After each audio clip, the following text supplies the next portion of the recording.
Alors maintenant, on est vraiment à la fin de notre interview. Sniff. Sniff, vous mettrez S-N-I-2-F-F-F.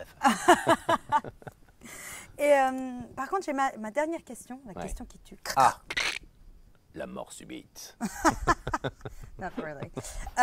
Et au fait, ma question c'est, vous Lorenzo, Oui. vous êtes expert, vous faites ça tous les jours, tout le temps, c'est Oui, facile. c'est facile. Voilà. C'est devenu Et facile. pour des gens comme vous et moi, vous à la maison et moi, c'est différent. Alors, est-ce que vous avez des exemples, des anecdotes, des histoires un peu que vous pouvez nous raconter des gens que vous avez coachés Oui. et qui ont réussi en séduction avec vos techniques et votre... En séduction, coaching. j'ai coaché énormément des milliers de personnes, donc je ne pourrais pas prendre, j'ai coaché beaucoup de personnalités, même des... Alors, je ne veux pas donner des exemples de personnalités qui ont réussi à séduire derrière parce que c'est pas évident, mais je prends des exemples de Louise Bourgoin, la comédienne par Oui. exemple, qui avait au départ, qui est une talentueuse comédienne, animatrice, qui est extraordinaire, mais qui avait une voix extrêmement haute comme ça et qui parlait très très vite avec une voix super haute.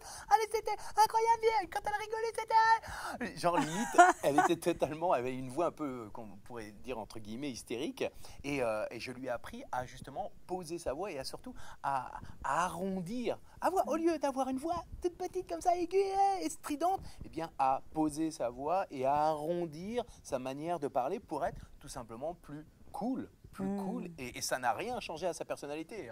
Aujourd'hui, je trouve qu'elle est toujours une comédienne extraordinaire. Après, oui, et il y a eu aussi beaucoup d'exemples avec des journalistes, par exemple de la télé, des jeunes journalistes, très jolies femmes, mais qui étaient un petit peu sous pression, donc qui avaient tendance à avoir une voix haute. Donc je leur ai appris à poser leur voix, à être beaucoup plus affirmés aussi, parce que avoir une voix affirmée, c'est aussi vraiment dire ce que l'on pense et dire vraiment ce que l'on est au plus profond de soi. Et donc, face à d'autres journalistes expérimentés, il fallait qu'elles apprennent à avoir une voix plus douce. Et puis surtout, en télé, c'est très important parce qu'elles ont besoin de sortir leur côté féminin, le côté sexy naturel. Et donc, il faut qu'elles développent un charisme naturel sans se faire manger par les autres.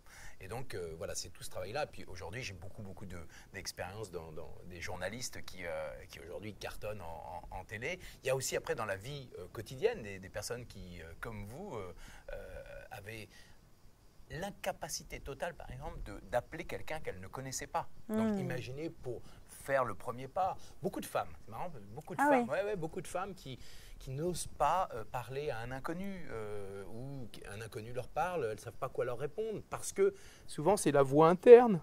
Non, j'ose pas.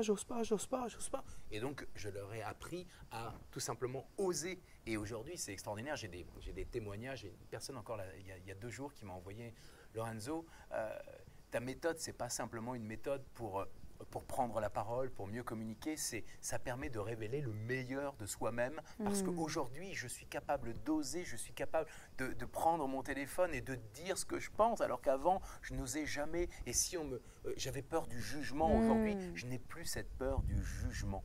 Et ça, waouh, pour moi, c'était un des plus beaux témoignages que j'ai pu avoir. C'est que, en fait, la maîtrise de la voix, au-delà de la voix pure, c'est que c'est un travail interne. C'est pour moi le meilleur des travails pour gagner en confiance.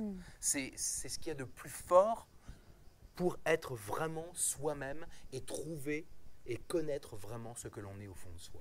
Donc aujourd'hui, j'ai des centaines et des centaines de témoignages de personnes qui me disent, au-delà du fait que je m'exprime mieux, que je suis plus à l'aise en public, et que je suis capable maintenant d'aborder quelqu'un, la maîtrise de sa voix, la maîtrise de sa manière de s'exprimer, c'est vraiment je pense que c'est un moyen de vraiment être soi et d'être authentique face aux autres. Je pense que voilà, c'est pour moi le meilleur des résumés. C'est plus vous allez maîtriser ce que vous avez au fond de vous, ce que vous avez là, et plus vous allez en extérieur être vraiment ce que vous voulez être.